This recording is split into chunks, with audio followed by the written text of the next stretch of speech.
Netflix's live-action One Piece may have defied the odds and cultivated brand-new appeal for its anime franchise, but it faces significant challenges. With 2.5 years between Seasons 1 and 2, with Season 3 coming likely around 2027, one problem will soon emerge. While Stranger Things narrowly avoided it, One Piece may face an aging problem soon. As Netflix's One Piece is set to release Season 2 on March 10, 2026, the adventures of a 17-year-old Monkey D. Luffy will bring the Straw Hat Pirates to the Grand Line. However, even if they can conceivably retain a teenage exuberance into subsequent seasons, the question then arises, how long will Netflix keep One Piece afloat before cancellation? Netflix's live-action One Piece faces a twist on Stranger Things' age problem image courtesy of Everett Collection. It's easy to joke about the party of Stranger Things getting drastically older while saying, "Friends don't lie," the series has thankfully avoided this being too jarring an issue. While the actors portraying Will, Mike, Lucas, Dustin, and Max are at varying stages of their early to mid-20s, they're not actually much older than their older teen counterparts at the start. While Stranger Things reached its conclusion before any of its youngest cast were too noticeably old, One Piece faces the challenge of portraying characters whose ages are relatively static. This will be okay for the first few seasons, with some mild relief should they reach the time skip. But even that is multiple years ahead, while the cast continues aging. Provided the series keeps a brisk pacing, this can conceivably work, but not likely for the whole manga's run to be adapted. This shouldn't surprise anyone, but even within 5 or 6 seasons to reach Marineford before the time skip, actors like Taz Skylar will be into his mid-30s portraying a 19-year-old. However, there's a reasonable compromise to consider. One Piece's characters must age differently from the manga.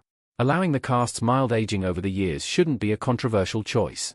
Netflix's One Piece doesn't have the advantage of the anime and manga franchise in keeping its characters trapped in a timeless bubble like Naruto's infamous Fourth Great Ninja War, spanning 2 in-series days while released over multiple years. Inaki Godoy can't portray a teen forever.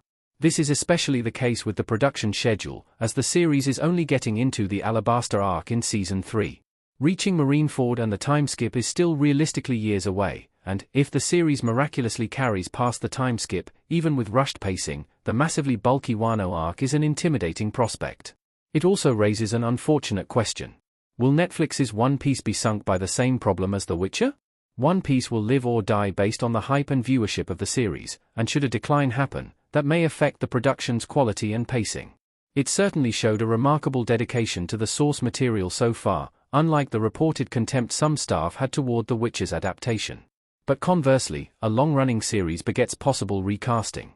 This isn't even necessarily due to anybody aging too much for the role, and is entirely hypothetical and dependent on One Piece going the distance. Any number of factors could affect a recasting choice, including actors ending their tenure to chase other roles, much like Cavill did.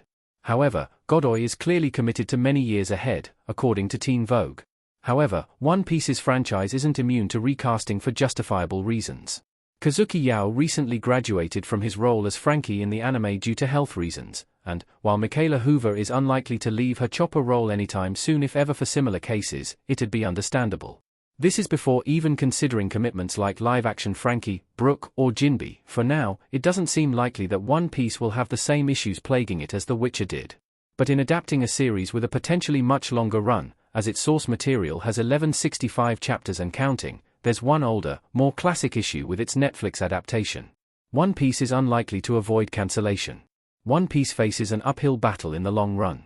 Netflix has cultivated an unfortunate reputation for premature cancellations, such as last year's 16 shows that were axed. In a way, though, One Piece is oddly at home, as the manga has lasted 28 years and counting at Weekly Shonen Jump, which is well known for pruning underperforming manga to keep a curated crop going as long as possible. One Piece obviously has the source material and wildly unique world-building and stories to stand out in Netflix's library, but whether it'll have a shelf life similar to Ozark and Stranger Things is difficult to say. It's easy to imagine a realistic goal like reaching Marineford and the time skip, but even then, Netflix series rarely last beyond 3 seasons. Nobody is under the illusion that One Piece would be completely adapted. While a more brisk adaptation in fewer seasons would result in far less frustrating periods like the Dressrosa arc with its anime's incessant shots of people running, it's important to strike a balance. Oda's story did so well because he built this intricate world carefully over decades. The question then arises whether One Piece will organically find a way to end, with fans knowing how much story there is to tell. The manga has fans absolutely frothing at the mouths to see just what Joy Boy left behind at Laugh Tale, and it's almost cruel to set that up in live action only without a potential payoff. Organic ending or not, Netflix's One Piece is still a major win.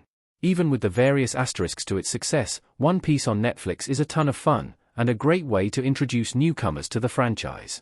It has an excellent line of merchandise to speak for this, with LEGO's One Piece offerings being a hit with the fans, whether building its iconic scenes or collecting Buggy and Luffy's brickheads. One Piece has also been a consistently strong series, weathering all manner of backlash, even the especially upsetting reactions to some of its casting. But with a hand-selected group of actors playing roles arguably perfectly suited to them, the series has yet to generate any actual controversy that killed other Netflix series like House of Cards.